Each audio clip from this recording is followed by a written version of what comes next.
समस्या ये है कि झूठ तो रेखा गुप्ता जी लगभग रोज बोलती हैं। उनको अपने पद की गरिमा का कोई अंदाजा नहीं है, खुल्लम खुल्ला झूठ बोलती हैं। मगर इस झूठ के अंदर समस्या ये है कि भारतीय जनता पार्टी के नेता जिस तरीके से झूठ फैलाकर एक झूठा और नकली आचमन करने का नाटक कर रहे हैं, ऐसे पानी भरा और ऐसे कर लिया तो वो पानी ऐसे बह के कोनी से नीचे आ जाता है। दोस्तों, ये वजीराबाद के पास यमुना से हमने पानी भरा हुआ है। कल कैमरे के सामने हमने भरा।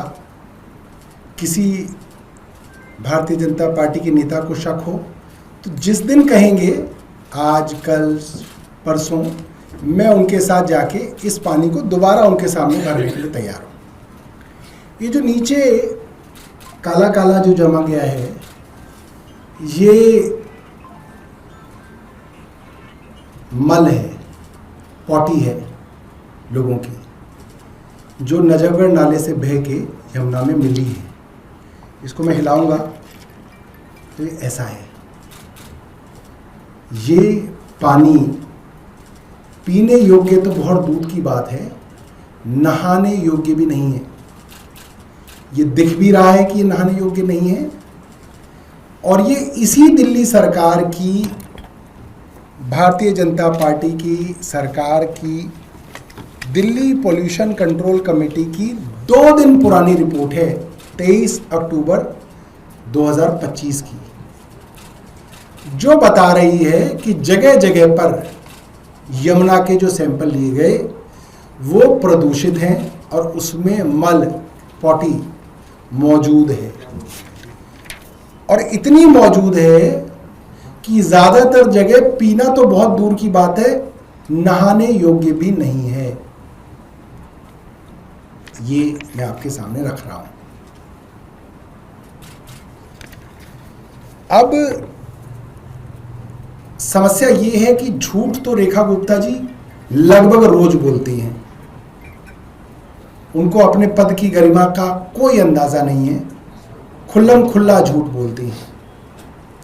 मगर इस झूठ के अंदर समस्या ये है कि भारतीय जनता पार्टी के नेता जिस तरीके से झूठ फैलाकर एक झूठा और नकली आचमन करने का नाटक कर रहे हैं, ऐसे पानी भरा और ऐसे कर लिया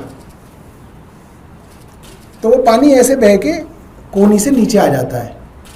और पहली बात तो आचमन तो ऐसे किया जाता है, ऐसे कोई ना किया जाता है। इनके झूठ, फरेब, धोखेबाजी और फर्जीवाड़े के चलते लाखों गरीब पूर्वांचली औरतें जब यमुना के अंदर भगवान सूर्य को अर्घ देंगी तो करीब 45 मिनट, 1 घंटा, सवा घंटा औरतें उसमें बच्चों को साथ खड़ी रहती हैं।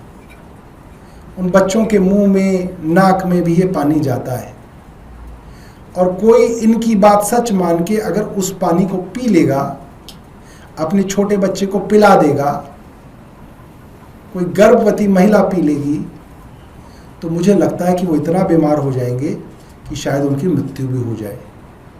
उन गरीब लोगों के पास इतना पैसा नहीं है कि वो अस्पतालों के अंदर जाके इलाज करा लें, क्योंकि अब दिल्ली सरकार के अस्पतालों में दवाइयाँ भी मुफ्त नहीं मिल रही।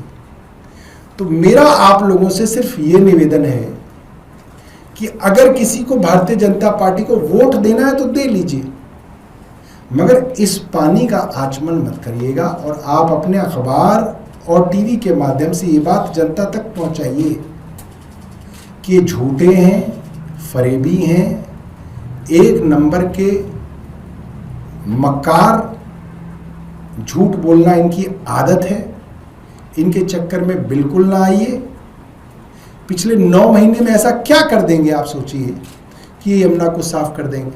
कोई ऐसी चीज़ें कर देंगे?